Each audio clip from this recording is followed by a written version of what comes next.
आप सभी का हमारे इस यूट्यूब चैनल में स्वागत है फ्रेंड्स। आज के हम इस वीडियो में जयशंकर प्रसाद का जीवन परिचय या उनके बारे में पढ़ने वाले हैं। तो देखते हैं जयशंकर प्रसाद। तो सबसे पहले हम जयशंकर प्रसाद के बारे में थोड़ा जान लेते हैं। तो देखिए, जो जयशंकर प्रसाद थे, इनका जन्म जो हुआ था वाराणसी उत्तर प्रदेश में हुआ था।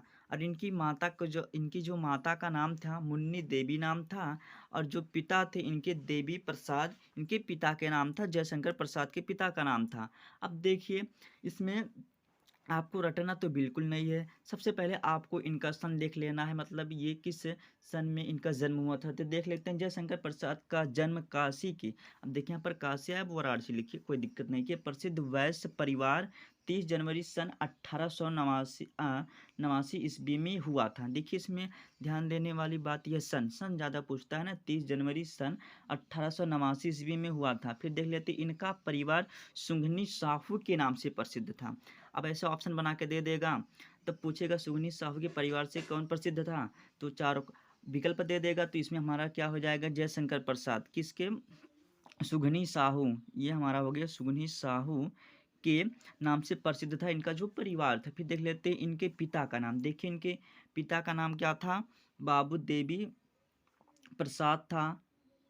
बाबू देवी प्रसाद था, कहूँ कहीं कहीं साहू लिखा रहता। और इनकी माता का जो नाम था मुन्नी देवी था। फिर आप देख लेते, और जयशंकर प्रसाद बाल्यावस्था नहीं, मतलब जो जयशंकर प्रसाद क्या थे, बाल्यावस्था मतलब जब छोटे में, मतलब मान लीजिए 809 या 10 वर्ष के बीच में अपने माता पिता के साथ विभिन्न देशों की तीर्थ यात्रा की।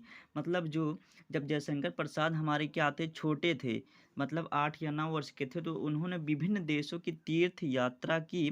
फिर देख लेते हैं, और कुछ समय बाद इनके पिता की मृत्यु हो गई। ये देखो, कुछ समय बाद इनके पिता की मृत्यु हो गई। फिर देख लेते हैं आगे, और जयशंकर प्रसाद जी ने 3 शादियां भी की। जयशंकर प्रसाद ने 3 शादियां भी की, परंतु तीनों पत्नियों की मृत्यु हो गई। बताओ भाई, भगवान इन्हीं को आफत देना था इतना। 3 शादी भी की और तीनों पत्नियां भी उनकी मौत हो गई। और उनके पिताजी की भी मौत हो गई। देखिए, बहुत ही दुखद कहानी है। फिर आगे देख लेते हैं, पत्नियों की मृत्यु हो गई तथा जयशंकर प्रसाद अंदर ही अंदर टूट जाते हैं। अब देखिए, कोई अब पिताजी मर गए तो मतलब ख़त्म हो गए तो चलने वाली बात है भाई। अब 3 पत्नियां भी इनकी मौत हो गई। अब देख लेते हैं, जयशंकर प्रसाद अंदर ही अंदर टूट जाते हैं। मतलब इनके शरीर एक टेंशन प्रॉब्लम आ जाता है, दिक्कत आ जाता है, जिसके कारण उन्हें क्षय रोग समझते हैं, टीबी, ट्यूबरकुलोसिस जिसे बोलते हैं, क्षय रोग के कारण इनकी भी मृत्यु हो जाती है। क्षय रोग के कारण इनकी भी मृत्यु हो जाती है सन 15 नवंबर 1937 में। ये डेट इम्पॉर्टेंट है। केवल 48 उम्र की अवस्था में इनकी मौत हो जाती है। ये फ्रेंड्स पूछ सकता है एग्जाम में, उनका निधन कब हुआ था, 15 नवंबर 1937 को।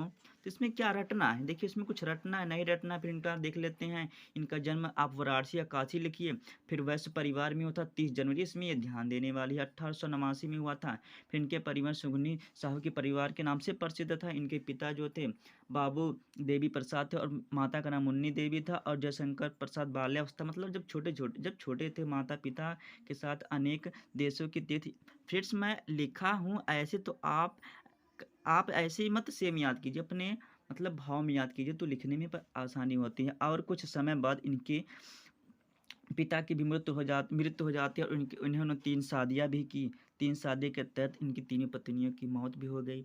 अब वो टेंशन उन्हें हो गया, मतलब बोलते हैं, तो इसी के कारण क्या हो गई, उन्हें क्षय रोग हो गया और वह अंदर ही अंदर टूट गए। तो भाई जाहिर बात है, जब इतनी प्रॉब्लम होगी तो कोई भी दिक्कत में हो जाएगा। और इसी कारण इनका भी निधन 15 नवंबर 1937 में हो गया। फिर देख लेते हैं इन्होंने रचनाएं। तो आपको कुछ इस प्रकार के हेडिंग डालना। फिर नाटक आप देख लेते हैं, स्कंद गुप्त, ये जो स्कंद गुप्त, चंद्रगुप्त, ध्रुववासिनी, एक गुट, ये सब इनकी प्रमुख नाटक है, इसको ध्यान रखना। फिर उपन्यास क्या है, कंकाल, तितली, इरावती, अपूर्ण। अपूर्ण मतलब क्या है, आधा। जैसे ये हमारा 100% होता तो ये हमारा 70% होता। यही जो इरावती थी, ये हमारी अपूर्ण रह गई थी। ये सब उपन्यास, इसको ध्यान रखना। फिर हम आगे देख लेते हैं, और देख लेते हैं कहानी संग्रह। इनका कहानी संग्रह क्या है? आकाशदीप है, फिर आदि है, फिर इंद्रजाल। अब देखिए जो ममता जो कहानी है, मतलब जो ममता कहानी क्लास 10th का जो सेकंड लेसन है, ममता जो कहानी जयशंकर प्रसाद आकाशदीप कहानी से आपके विकल्प में पूछ सकता है किससे उद्धृत है, मतलब आकाशदीप कहानी के संग्रह से संकलित है। फ्रेंड्स, मैं उम्मीद करता हूँ कि ये वीडियो आपको जरूर पसंद आई होगी। यदि पसंद आता तो प्लीज़ लाइक कर दीजिए, और चैनल पर नए हैं तो चैनल को सब्सक्राइब कर दीजिए।